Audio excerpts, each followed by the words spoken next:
some analysis on Malema's scathing response to Floyd Shivambu's resignation. I'm now joined by Professor Sethulego Matebesi, a political analyst. A very good afternoon to you, Prof. Thanks very much for your time. Hi, good afternoon, Boyo, and good afternoon to your viewers. A very different Julius Malema from the one who addressed the media last week, flanked by, among others, Floyd Shivambu. Yeah, well, quite different. And one can only think about somebody who is still shocking perhaps the shock of the revelation by Shivambu last week. And that also is a bit of an understatement, because the public picture that Malema has presented, it is somebody who can withstand whatever pressure comes his way.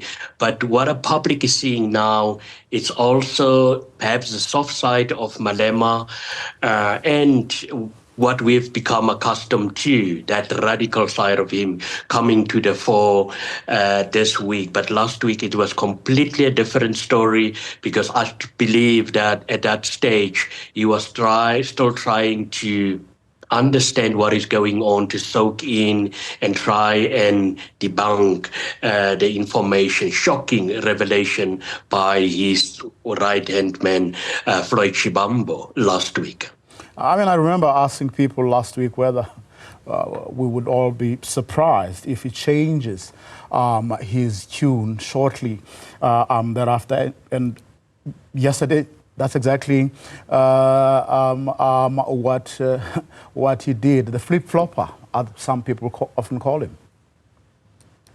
Yeah, no, well, it's very difficult, and I don't want to use an analogy of a leopard, but we become accustomed to public figures, by political party leaders, and that they behave in a certain way. And it's very difficult for them after, I mean, it's more than a decade that we've got EFF. We know Malema, he's been a public figure. And what we know about him is that he's not holding back. But I think we perhaps have to go deeper into what his pronouncements and even the way he addressed his comrades yesterday, what implication does this have, or what does it tell us? For me, very briefly, it tells us that that black box of governance within the ENA, it's still a very privileged stage, a phase within the EFF, and those who want to at least have access to that black box, they are the ones that will find a very difficult Malema, because it seems as if he wants to protect that by all means. But then, I mean, how difficult are things going to be for him? Because a lot of people have read a lot into the absence, you know, of some of the officials, among them the chairperson, the treasurer, and the deputy secretary general. Include or add to the list people like Dr. Ndlozi. I mean, that's not something to be ignored, isn't it? No, definitely not.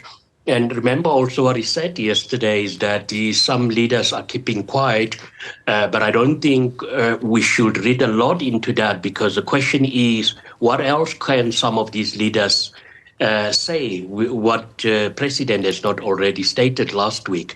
So that is a difficult one to perhaps even start to try and analyze. But for me, what is very telling, and perhaps that gives us a glimpse of what is happening behind this window that has now been opening about governance and some of the internal challenges within the EFF. Remember, Julius Malema, EFF leaders, including Ndlozi, are always the ones who have been calling out, criticizing, labeling people. And today he has now to deal with internal strife within his party. That in itself must be very difficult for Malema, not only to deal with these challenges, but also to portray an EFF that is definitely not a ship that is sinking. I mean, you'll recall that in August last year, Julius Malema dismissed KwaZulu-Natal Chairperson Vusi Khoza, because Khoza didn't bring enough buses to the FNB Stadium during their birthday bash. But we almost immediately saw what that did, because it then performed poorly in KwaZulu-Natal after taking decisions that were equally poor, certainly from where many analysts were concerned, that you couldn't take someone like Floyd Shivambu to a province like KwaZulu-Natal, given the dynamics of that province. So already, where questionable decisions or poor decisions have been made, we've seen the impact on the party's performance, as it happened on the 29th of May. Well, in any organization, let alone political parties, there are times where you have to confront the monster or the elephant in the room, poor governance, poor performance. But we have also become accustomed to what you've just alluded to, where it seems as if emotions are taking precedent over rational thinking and also thinking about the consequences of some of these pronouncements. If you listen to yesterday's media briefing, once again, there's also a lot of questions, but why are these leaders not being mentioned? Are you now blaming the entire leadership of the party? What are you trying to do?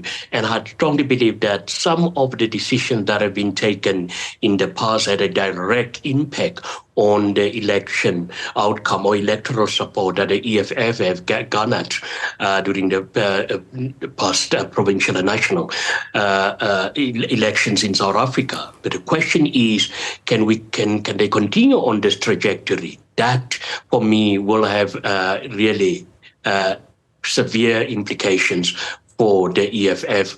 But the leader has to also demonstrate to the current party members that he is in control, and the party is definitely not losing control of the status quo. Why do you think, Prof, he went for his hitherto nameless leaders last night in a way that he didn't do with Floyd, who has already left? Well, it's quite easy, and we all know, we've seen in South Africa, we still play these ideological politics of identity, personality, politics, where we celebrate individuals instead of the party. And Malema is fully aware. He's a seasoned politician, and he knows there might be other members of the party who may jump ship. And I think it's actually very calculated, where he wants to be a step ahead to say, hey, I'm fully aware of what will possibly happen, so please do jump ship. And I think what happened last week, as I've indicated, perhaps he was caught off guard. They might have had these discussions behind the scenes, but he never thought that at least Floyd will eventually come to that conclusion to leave the EFF, because the EFF has been also the brainchild of Floyd Shivambu. So perhaps he has still had to deal with the shock last week, but now is the time to demonstrate that he is still in control.